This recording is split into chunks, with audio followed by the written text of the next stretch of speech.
Good morning সবাইকে। সবাই কেমন আছো? আশা করি সবাই ভালো আছো। আজকে আমার একটা নতুন ব্লগে আবার চলে আসলাম। এই যে সব কাজ বাজ সারিয়ে একটু টিফিন বানানো হচ্ছিল। আজকে বাইরের থেকে কিছু আনা হয়নি ওরকম, তাহলে ওই যে টিফিন বানানো চলছিল। টিফিনটা বানিয়ে নিয়ে বসলাম।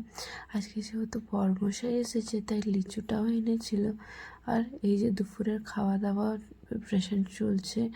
তাছাড়া মাংস হয়েছে এই যে পুরীর জন্যে, আর এটা আমাদের জন্যে, মাদের জন্যে মাছের কালিয়া হয়েছিল এই যে, আর ভেন্ডির টক দাদার জন্যে, শাক ভাজা দিদির জন্যে, আর এটা আমাদের সেন্টারের ডিম।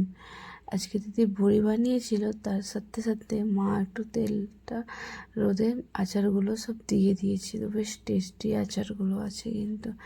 এই যে আমার ম্যাডামটা মোবাইল দেখছে, আবার মা থেকে লুকিয়ে লুকিয়ে মোবাইলটা নিয়ে এসেছে, মা জানে না ওর। তারপরেই চলে গেলাম টুনটুনির খাওয়া দাওয়া নিয়ে। এই যে ও খাচ্ছে আর নিজের মায়ের সাথে গল্প করছে বসে, দাঁড়িয়ে দাঁড়িয়ে ঘুমিয়ে ঘুমিয়ে খাচ্ছে। আর না কত যে খাবে, 6 মাস হয়ে গেছে, এবারে একটু একটু করে খাওয়ানো চলছে। তার জন্যেই এই যে বলছে কথা, সব কথাটা বলার যে কিউট লাগে বলার কথা নেই, আর বলবেন না। তারপরেই আমরা একটু খাওয়া দাওয়া করে নিলাম ওর খেতে খেতে। এই যে ওর খেতে খেতে আগে হোক, আচ্ছা খেতে খেতে তাই মাকে লঙ্কা দরকার ছিল, তার জন্য একটু পিছনে বাগানে গেলাম, লঙ্কাটা তুলে আনলাম। বেশ ভালোই ঝাল আছে লঙ্কাগুলো, আর সব গাছে ভালোই হয়েছে, দারুণই লঙ্কা হয়েছে। দারুণ দেখবেন, এই দেখুন এইটা ছোট ছোট আছে, অত বড় নেই, কিন্তু এটার মধ্যে বেশ ভালোই একটু বড় বড় আছে, আর বেশ ঝাল আছে লঙ্কাগুলো। এই যে তোলা হয়ে গেছে আমার লঙ্কা, এবারে খেতে বসলাম। খাওয়ার সাথে সাথে এই যে ম্যাডাম পরিষ্কার করছিল ওনার কাকাইকে, মস্তি করতে করতে চলে গেল। আমার পার্সেল এসেছিল, কাজবাজ করেই দেখলাম তো পার্সেলের রিভিউটা বেশ অন্য শর্ট ভিডিওতে দেওয়া আছে, তো আপনারা ওখানে গিয়ে একবার চেক করে নেবেন। তারপরেই ওইখানেই ছাদের মধ্যেই টিটুর মানে আমার হাজব্যান্ডের জামা রাখা ছিল, তাই জামাগুলোকে ভালো করে গুছিয়ে নিচ্ছিলাম, নিয়ে আসছিলাম, যেহেতু ওরা অফিসের জামা, তার জন্যে এটা দুপুরবেলায় ধুয়েছিলাম, চেক করছিলাম কি ভালো করে শুকেছে কি না।